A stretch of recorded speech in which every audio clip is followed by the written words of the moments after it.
All welcome back to ಪರಮಾತ್ಮ YouTube channel. So ಎಲ್ಲರೂ ಹೇಗಿದ್ರೆ ಚೆನ್ನಾಗಿದ್ರ ಅಂತ ಅನ್ಕೊಳ್ತಾ ಇದ್ದೀನಿ. ಸೊ ಇವತ್ತಿನ ವ್ಲಾಗ್ನಲ್ಲಿ ನನ್ನ ಹೇರ್ಗೆ ನಾನು ಯಾವ ಆಯಿಲ್ನ ಅಪ್ಲೈ ಮಾಡ್ತಾ ಇದ್ದೀನಿ, ಹಾಗೆ ಇದರಿಂದ ಏನು ಬೆನಿಫಿಟ್ಸ್ ಇದೆ. ಸೊ ನನ್ನ ಹೇರ್ ತುಂಬ ತಿಕ್ಕಾಗಿರ್ಬೋದು ಅಥವಾ ಲೆಂತಿ ಇರ್ಬೋದು ಅಂತ ನಾನು ಈ ವಿಡಿಯೋ ಮಾಡ್ತಿಲ್ಲ. ಸೊ ಇರೋ ಹೇರ್ನ ಹೇಗೆ ಮೇಂಟೈನ್ ಮಾಡ್ಬೋದು, ಸೊ ಹಂಗಾಗಿ ಈ ವಿಡಿಯೋನ ಮಾಡ್ತಾ ಇದ್ದೀನಿ. ತುಂಬ ಜನ ಇರೋ ಹೇರ್ನು ಕೂಡ ಏರ್ ಫಾಲ್ ಆಗ್ತಾ ಇದೆ ಅಂತ ಹೇಳಿ ಹೇರ್ ಕಟ್ ಮಾಡಿಸೋದು ಅಥವಾ ಫುಲ್ಲು ಡೀಪಾಗಿ ಕಟ್ ಮಾಡಿಸೋದು, ಸೊ ಆ ಥರ ಎಲ್ಲ ಇರುತ್ತೆ. ಸೊ ಸ್ವಲ್ಪ ನೀವು ತುದಿ ಕಟ್ ಮಾಡಿಸಿದ್ರೆ ಸಾಕು, ಅದು ನಾವು ಹೇಗೆ ಮೇಂಟೈನ್ ಮಾಡ್ತೀವಿ ಹಾಗೆ ಅದು ಗ್ರೋತ್ ಆಗ್ತಾ ಹೋಗುತ್ತೆ.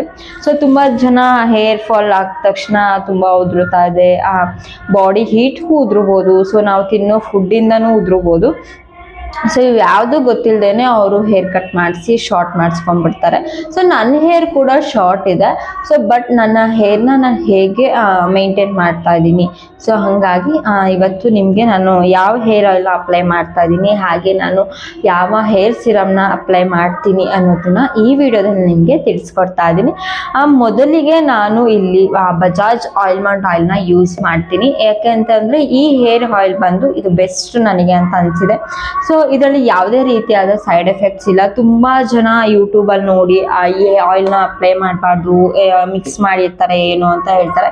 ಸೊ ನನಗೆ ಆ ರೀತಿ ಯಾವುದೇ ಆದ ಒಂದು ಸೈಡ್ ಎಫೆಕ್ಟ್ಸ್ ಏನೂ ಆಗಿಲ್ಲ. ಹಾಗಾಗಿ ಇದು ನಾನು ತುಂಬ ವರ್ಷಗಳಿಂದ ಯೂಸ್ ಮಾಡ್ತಾ ಇದ್ದೀನಿ. ಆ್ಯಂಡ್ ಇದು ಹೇರು ನೀವು ಅಪ್ಲೈ ಮಾಡಿ ಸ್ನಾನ ಮಾಡಿದ ನಂತರ ನಿಮ್ಮ ಹೇರ್ ಹೇಗೆ ಸಿಲ್ಕಿ ಆ್ಯಂಡ್ ಸ್ಮೂತ್ ಆಗುತ್ತೆ ಅನ್ನೋದು ಗೊತ್ತಾಗುತ್ತೆ ನಿಮಗೆ. ಸೊ ಇದನ್ನು ಯೂಸ್ ಮಾಡ್ತೀನಿ ನಾನು. ಆ್ಯಂಡ್ ಆಮೇಲೆ ನಾನು ಸ್ನಾನ ಆದ ನಂತರ ಸೊ ಈ ಒಂದು ಹೇರ್ ಸಿರಮ್ನ ಅಪ್ಲೈ ಮಾಡ್ತೀನಿ. ಸೊ ನೀವು ಹಸಿ ಕೂದಲು ಇದ್ದಾಗಲೇ ಅಪ್ಲೈ ಮಾಡಿದ್ರು ಓಕೆ, ಅಥವಾ ಡ್ರೈ ಆದಾಗ ನಿಮಗೆ ಅಪ್ಲೈ ಮಾಡ್ಬೇಕು ಅನ್ಸಿದ್ರು ಓಕೆ. ಈ ಒಂದು ಹೇರ್ ಸಿರಮ್ನ ಅಪ್ಲೈ ಮಾಡಿದ್ರೆ ನೀವು ಏನೇ ಒಂದು ಟ್ರಾವೆಲ್ಗೆ ಹೋಗ್ತಾ ಇರ್ಬೋದು ಅಥವಾ ಆ ಗಾಳಿ ತುಂಬ ಓಡಾಡ್ತಿರ್ಬೋದು. ಸೊ ಆವಾಗ ನಿಮ್ಮ ಹೇರ್ ಫ್ರೀಸ್ ಆಗುತ್ತೆ, ಅಂದರೆ ನಿಮ್ಮ ಹೇರ್ ಸಿಕ್ಕಾಗಲ್ಲ ಆ್ಯಂಡ್ ಸಿಲ್ಕಿ ಆಗೇ ಇರುತ್ತೆ ಅನ್ನೋದು ಒಂದು ಕಾನ್ಸೆಪ್ಟ್ ಮೇಲೆ ನಾನು ಈ ಒಂದು ಹೇರ್ ಸಿರಮ್ನ ಅಪ್ಲೈ ಮಾಡ್ತೀನಿ. ಸೊ ನಾನು ಆಯಿಲ್ ಅಪ್ಲೈ ಮಾಡುವಾಗ ನಾನು ಈ ಒಂದು ಕ್ಯಾಪ್ಸೂಲನ್ನು ಯೂಸ್ ಮಾಡ್ತೀನಿ. ಈ ಒಂದು ಕ್ಯಾಪ್ಸೂಲ್ ನನಗೆ ತುಂಬ ಹೆಲ್ಪ್ಫುಲ್ ಆಗಿದೆ. ಆ್ಯಂಡ್ ಹೇರ್ ಡ್ಯಾಮೇಜ್ ಆಗಿರ್ಬೋದು, ಹೇರ್ ಫಾಲ್ ಆಗಿರ್ಬೋದು, ನಿಮ್ಮ ಹೇರ್ ತುಂಬ ಉದುರುತ್ತಾ ಇರ್ಬೋದು, ಅದನ್ನೆಲ್ಲ ಕಂಟ್ರೋಲ್ ಮಾಡುತ್ತೆ. ಸೊ ಹಂಗಾಗಿ ಈ ಒಂದು ಕ್ಯಾಪ್ಸೂಲ್ನ ನಾನು ಯೂಸ್ ಮಾಡ್ತಾ ಇದ್ದೀನಿ. ಸೊ ಅದಕ್ಕೆ ಈ ಒಂದು ಕ್ಯಾಪ್ಸೂಲ್ ಸೊ ನಾನು ಇವಾಗ 10 ಯೂಸ್ ಮಾಡಿ ಹಾಕಾಗಿದೆ. ಸೊ ಇದನ್ನು ಯೂಸ್ ಮಾಡ್ತಾ ಇದ್ದೀನಿ. ಸೊ ಇದೆಷ್ಟು ಎಲ್ಲವೂ ಕೂಡ ನನ್ನ ಹೇರ್ಗೆ ಅಪ್ಲೈ ಮಾಡುವಾಗ ನಾನು ಯೂಸ್ ಮಾಡುವಂಥದ್ದು. ಸೊ ಇದು ಬಂದು ಆಫ್ಟರ್ ನನ್ನ ಹೇರ್ ವಾಶ್ ಆದಮೇಲೆ ನಾನು ಇದನ್ನು ಯೂಸ್ ಮಾಡ್ತೀನಿ.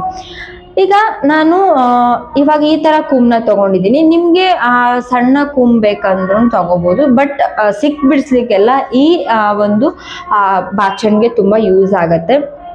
ಯಾಕೆ ಅಂದರೆ ನಮ್ಮ ಹೇರ್ ಬಿಡಿಸ್ಲಿಕ್ಕೆ ಅಥವಾ ನೀಟಾಗಿ ನಾವು ಆಯಿಲ್ ಅಪ್ಲೈ ಮಾಡೋದಕ್ಕಿಂತ ಮುಂಚೆ ಬಿಡಿಸ್ಕೊಂಡು ಅಪ್ಲೈ ಮಾಡಿದ್ರೆ ನಮ್ಮ ಹೇರ್ಗೆ ನೀಟಾಗಿ ಅದು ಅಬ್ಸರ್ವ್ ಆಗುತ್ತೆ. ಸೊ ಹಾಗಾಗಿ ಈ ಥರ ಬಿಡಿಸ್ಕೊಳ್ಳಿ. ಸೊ ನನ್ನ ಹೇರು ತಿಕ್ಕಿದೆ ಆ್ಯಂಡ್ ಲಾಂಗ್ ಇದೆ ಅಂತ ಈ ವಿಡಿಯೋ ಮಾಡ್ತಿಲ್ಲ. ಸೊ ನಾನು ಮೊದಲೇ ಹೇಳಿದಾಗೆ ಇರೋ ಹೇರ್ನು ಕೂಡ ಹೇಗೆ ನಾವು ಉಳಿಸ್ಕೊಳ್ಬೋದು ಅನ್ನೋದು. ನನ್ನ hair almost short and thin ಇದೆ, ಬಟ್ ಓಕೆ, ನಾನು ಇರೋದನ್ನ ಈಗ ಹೇರ್ನ ಹೇಗೆ ಅಪ್ಲೈ ಅಂದರೆ ಹೇರ್ ಆಯಿಲ್ ಹೇಗೆ ಅಪ್ಲೈ ಮಾಡೋದು ಅನ್ನೋದನ್ನ ತಿಳಿಸ್ಕೊಡ್ತೀನಿ. ಆಯಿಲ್ನ ಬಿಸಿ ಮಾಡ್ಕೊಳ್ಬೋದು, ನಾನು ಬೇಡ ಅಂತ ಹೇಳಿ ಸೊ ಹಾಗೇನೆ ಹಾಕ್ಕೊಳ್ತಾ ಇದ್ದೀನಿ. ಸೊ ನಾನು ಇಲ್ಲಿ ಒಂದು ದೊಡ್ಡದು ಬೌಲ್ ತೊಗೊಂಡಿದ್ದೀನಿ. ಆ ಬೌಲಿಗೆ ನನ್ನ ಹೇರ್ಗೆ ಎಷ್ಟು ಬೇಕೋ ಆಯಿಲ್ ನಾನು ಅಷ್ಟು ಹಾಕೊಳ್ತಾ ಇದ್ದೀನಿ. ಸೊ ನನ್ನ ಹೇರ್ಗೆ ಇಷ್ಟು ಆಯಿಲ್ ಸಾಕು, ತಿನ್ನಿರೋದ್ರಿಂದ. ಸೊ ಇಷ್ಟು ಆಯಿಲ್ ಸಾಕು ಅನಿಸುತ್ತೆ. ಸೊ ಇನ್ನೊಂದು ಸ್ವಲ್ಪ ಹಾಕ್ಕೊಳ್ತೀನಿ. ಸೊ ನಿಜವಾಗ್ಲೂ ಈ ಹೇರ್ ಆಯಿಲ್ ಬೆಸ್ಟ್ ಅಂತ ಅನಿಸುತ್ತೆ ನನಗಂತೂ. ಆ್ಯಂಡ್ ತುಂಬ ಜನ ಅಂದ್ಕೊಳ್ತಾರೆ ಈ ಒಂದು ಕ್ಯಾಪ್ಸೂಲ್ ಯೂಸ್ ಮಾಡಿದ್ರೆ ಸೈಡ್ ಎಫೆಕ್ಟ್ಸ್ ಜಾಸ್ತಿ ಅಂತ. ಇದರಲ್ಲಿ ಯಾವುದೇ ರೀತಿಯಾದ ಸೈಡ್ ಎಫೆಕ್ಟ್ಸ್ ಇರೋದಿಲ್ಲ, ಆರಾಮಾಗಿ ಯೂಸ್ ಮಾಡ್ಕೊಳ್ಬೋದು. ಒಂದು ಪಿನ್ ಸಹಾಯದಿಂದ ಇದನ್ನು ನಾವು ಯೂಸ್ ಮಾಡ್ಕೊಳ್ಬೇಕಾಗತ್ತೆ. ಸೊ ನಾನಿವಾಗ ಇದು ಒಂದು ಪಿನ್ನ ಸಹಾಯದಿಂದ ಇದನ್ನು ಹೋಲ್ಡ್ ಮಾಡ್ಕೊಂಡಿದ್ದೀನಿ. ಸೊ ಇದು ತುಂಬ ತಿಕ್ಕಿರುತ್ತೆ ಒಳಗಡೆ ಆಯಿಲ್ ಬಂದು. ಸೊ ಇದು ಒಂದು ಕ್ಯಾಪ್ಸೂಲ್ನ ನಾನು ಹಾಕೊಳ್ತಾ ಇದ್ದೀನಿ. ಇದು ಒಂದು ಕ್ಯಾಪ್ಸೂಲ್ ಆದರೆ ಸಾಕು. ಏನಾದರೂ ಲಾಂಗ್ ಇದ್ದರೆ ತಿಕ್ಕಿದ್ರೆ 1-2-3 ಬಳಸ್ಕೊಳ್ಳಿ, ತೊಂದರೆ ಇಲ್ಲ. ಯಾವುದೇ ರೀತಿಯಾದ ಸೈಡ್ ಎಫೆಕ್ಟ್ಸ್ ಇಲ್ಲ ಇದರಲ್ಲಿ. ಸೊ ಇದನ್ನು ಕೈಯಲ್ಲಿ ಹಾಗೆ ಮಿಕ್ಸ್ ಮಾಡ್ಕೊಳ್ತೀನಿ. ಇದನ್ನ ಕೆಲವರು ಡೈರೆಕ್ಟ್ ಆಗಿ ಅಪ್ಲೈ ಮಾಡ್ಬೋದು ಅಂತ ಹೇಳ್ತಾರೆ, ಬಟ್ ನಾನು ಡೈರೆಕ್ಟ್ ಆಗಿ ಅಪ್ಲೈ ಮಾಡೋದಿಲ್ಲ. ನನ್ನ ಹೇರ್ಗೆ ನಾನು ಯಾವ ಆಯಿಲ್ ಅಪ್ಲೈ ಮಾಡ್ತೀನಿ ಅದ್ರ ಜೊತೆಗೆ ಒಟ್ಟಿಗೆ ಸೇರಿ ನಾನು ಮಿಕ್ಸ್ ಮಾಡಿ ಹಾಕ್ಕೊಳ್ತೀನಿ. ಸೊ ಇವಾಗ ಬಿಸಿ ಮಾಡ್ಕೊಳ್ತಾ ಇದೆ, ಸೊ ಇವಾಗ ಬೇಡ ಅಂತ ಹೇಳಿ ಸೊ ಹಾಗೆ ಹಾಕ್ಕೊಳ್ತಾ ಇದ್ದೀನಿ. ನೀವು ಬಿಸಿ ಮಾಡಿ ಆಯಿಲ್ ಹೇರ್ ಅಪ್ಲೈ ಹಾಕೊತೀನಿ ಅಂದರೆ ಹಾಕ್ಕೊಬೋದು. ಸೊ ಹೇರ್ಗೆ ಅಪ್ಲೈ ಮಾಡೋಕ್ಕಿಂತ ಮುಂಚೆ ನಮ್ಮ ಹೇರ್ ಪಾರ್ಟಿಷನ್ ಮಾಡ್ಕೊಳ್ಬೇಕು. ಸೊ ನಾವು ಮಧ್ಯ ಕ್ರಾಫ್ಗೆ ತಗೊಳ್ಳೋಣ.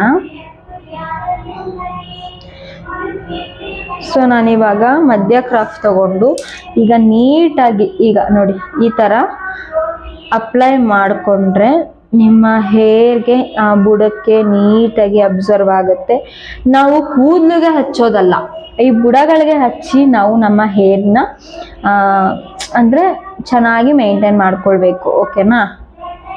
ಸೊ ಎಲ್ರಿಗೂ ಗೊತ್ತಿರುತ್ತೆ ಇದು ಏನು ವಿಡಿಯೋ ಅಂತ ಅಂದ್ಕೊಳ್ತೀರಾ. ಕೆಲವರು ಹೇರ್ ಫಾಲ್ ಆಗ್ತಾ ಇದೆ ಜಾಸ್ತಿ ಅಂತ ಹೇಳಿ.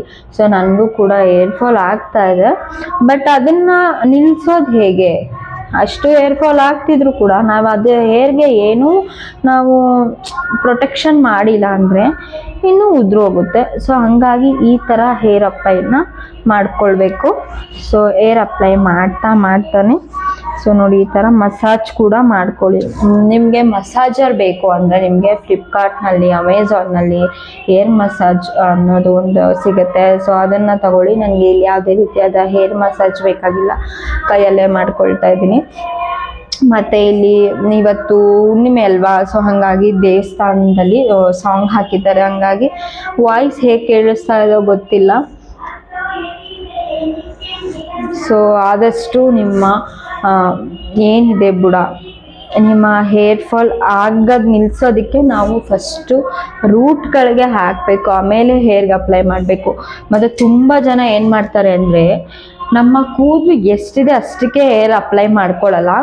ತುಂಬ ಜನ ನಾನು ನೋಡಿದ್ದೀನಿ ಹೇರ್ ಕಮ್ಮಿ ಇದ್ದರೂ ಕೂಡ ಜಾಸ್ತಿ ಆಯಿಲ್ನ ಅಪ್ಲೈ ಮಾಡ್ತಾರೆ. ಹಾಗೆ ಮಾಡೋಂಗಿಲ್ಲ. ನಮ್ಮ ಹೇರ್ ಎಷ್ಟಿದೆ ಅಷ್ಟೇ ಅದು ಏರ್ ಅಬ್ಸರ್ವ್ ಆಗೋದು. ಇನ್ನು ಜಾಸ್ತಿ ಹಾಕ್ಬಿಟ್ರೆ ವೇಸ್ಟೇ ಅದು. ಸೊ ಈಗ ನೋಡಿ ಈ ಥರ ಇದೆಲ್ಲ ಕೂಡ ಈ ಥರ ಬುಡಗಳಿಗೆಲ್ಲ ನೀಟಾಗಿ ಅಬ್ಸರ್ವ್ ಮಾಡಿ ಹಾಕೋಗಿ. ನಿಮ್ಮ ನೈಲ್ಸ್ ಏನಾದರೂ ಇದ್ದರೆ ಸೊ ಈ ಥರ ನೋಡಿ ಈ ಥರ ಮಸಾಜ್ ಮಾಡ್ಕೊಳ್ಳಿ. ಆ್ಯಂಡ್ ನಿಮ್ಮ ಹೇರ್ಗೆ ಅಪ್ಲೈ ಮಾಡಬೇಕು ಅಂದರೆ ಸೊ ಹೀಗೆ ಅಪ್ಲೈ ಮಾಡ್ಕೊಳ್ಳಿ ನೋಡಿ. ಸೊ ಈ ರೀತಿ ಅಪ್ಲೈ ಮಾಡಿಕೊಂಡು ಸೊ ನಾವು ಬಿಡಿಸಿದಾಗ ಎಷ್ಟು ಏರ್ ಫಾಲ್ ಆಗ್ತಿತ್ತೋ ಅದು ಕಡಿಮೆ ಆಗುತ್ತೆ.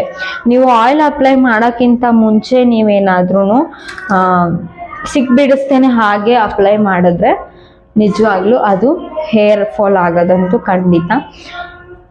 ಸೊ ಓಕೆನಾ? ಇವಾಗ ನೀಟಾಗಿ ಆಯಿಲ್ ಅಪ್ಲೈ ಮಾಡಿದ್ದೀನಿ, ಕಾಣಿಸ್ತಿರ್ಬೋದು. ನೀಟಾಗಿ ಅಪ್ಲೈ ಮಾಡಿದ್ದೀನಿ.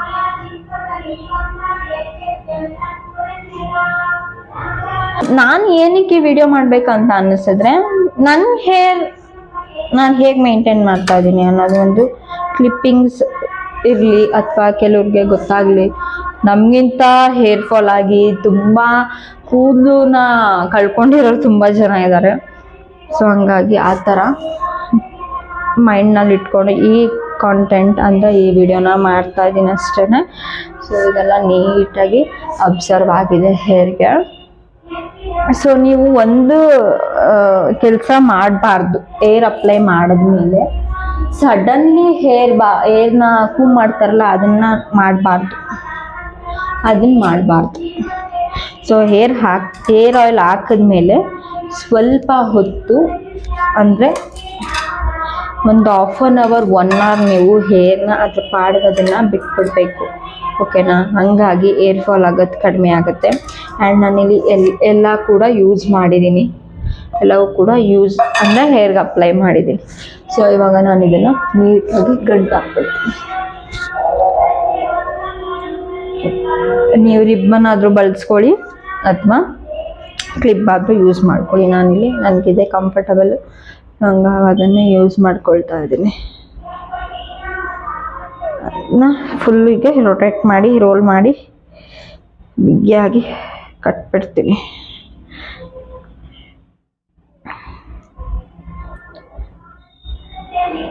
ಸೊ ಈ ಒಂದು ಬಜಾಜ್ ಹೇರ್ ಆಯಿಲ್ ತುಂಬ ಒಳ್ಳೆಯದು. ಸೊ ನಿಮಗೆ ಸ್ನಾನ ಮಾಡಿದ ನಂತರನೇ ಗೊತ್ತಾಗುತ್ತೆ ಯಾವ ರೀತಿ ನಿಮ್ಮ ಹೇರ್ಗೆ ಅಬ್ಸರ್ವ್ ಆಗುತ್ತೆ ಅಂತ. ಸೊ ಇವಾಗ ನಾನು ಆಫ್ಟರ್ 2 hours ನಾನು ಇದನ್ನು ಬಿಟ್ಟು ಹೇರ್ ವಾಶ್ ಮಾಡ್ತೀನಿ. ಹಾಗೆ ಹೇರ್ ಸಿರಮ್ ಕೂಡ ಅಪ್ಲೈ ಮಾಡ್ತೀನಿ. ಆಗಲೇ ತೋರಿಸ್ದಾಗೆ ಈ ಒಂದು ಹೇರ್ ಸಿರಮ್ನ ನಾನು ಅಪ್ಲೈ ಮಾಡ್ತೀನಿ. ನಿಮ್ಮ ಕೂದಲು ಉದುರೋದಾಗಿರ್ಬೋದು ಅಥವಾ ಡ್ಯಾಂಡ್ರಫ್ ಏನೇ ಇರಲಿ, ಯಾವ ಆಯಿಲ್ ಯೂಸ್ ಮಾಡ್ತೀನಿ ಅನ್ನೋದನ್ನ ನಿಮಗೆ ತಿಳಿಸ್ಬೇಕು ಅಂತ ಅನ್ನಿಸ್ತು. ಹಾಗೆ ಈ ಒಂದು ಕ್ಯಾಪ್ಸೂಲ್ ಯಾವುದೇ ರೀತಿ ಸೈಡ್ ಎಫೆಕ್ಟ್ಸ್ ಇಲ್ಲ. ಫಸ್ಟ್ ಟೈಮ್ ಯೂಸ್ ಮಾಡ್ತಿರೋರು ಯಾರು ಇದ್ರೆ ಸೊ ಸ್ಟಾರ್ಟಿಂಗಲ್ಲಿ ಸ್ವಲ್ಪ ಹೇರ್ ಫಾಲ್ ಆದ್ರೂ ಕೂಡ ಅದನ್ನ ಭಯ ಪಡೋ ಅಗತ್ಯ ಇಲ್ಲ. ಸ್ಟಾರ್ಟಿಂಗ್ ಸ್ವಲ್ಪ ಅಡ್ಜಸ್ಟ್ ಆಗೋವರೆಗೂ ಇದು ಹೇರ್ ಫಾಲ್ ಆಗುತ್ತೆ. ಅದು ಬಿಟ್ಟರೆ ಬೇರೆ ಯಾವುದೇ ರೀತಿಯಾದ ಸೈಡ್ ಎಫೆಕ್ಟ್ಸ್ ಯಾವುದೂ ಇಲ್ಲ. ಇವಾಗ ನಾನು ತೋರಿಸಿರೋದ್ರಲ್ಲಿ ಅಂದರೆ ನರಿಶ್ಮೆಂಟ್ ವಿಟಮಿನ್ ಇ ಅಂದರೆ ಈಗ ನಾನು ಯಾವ ವಿಟಮಿನ್ ಇನ ನಾನು ಯೂಸ್ ಮಾಡೀನಿ ಸೊ ಆಯಿಲಲ್ಲಿ ಕೂಡ ಅದೇ ವಿಟಮಿನ್ ಇ ಅನ್ನೊಂದು ಕ್ಯಾಪ್ಸೂಲನ್ನ ಆ್ಯಡ್ ಮಾಡಿರ್ತಾರೆ. ನಾನ್ ಸ್ಟಿಕ್ಕಿ, ಸೊ ಹೇರ್ ಯಾವುದೇ ರೀತಿಯಾದ ಸಿಕ್ ಆಗೋದಿಲ್ಲ, ಸಾಫ್ಟ್ ಆಗುತ್ತೆ.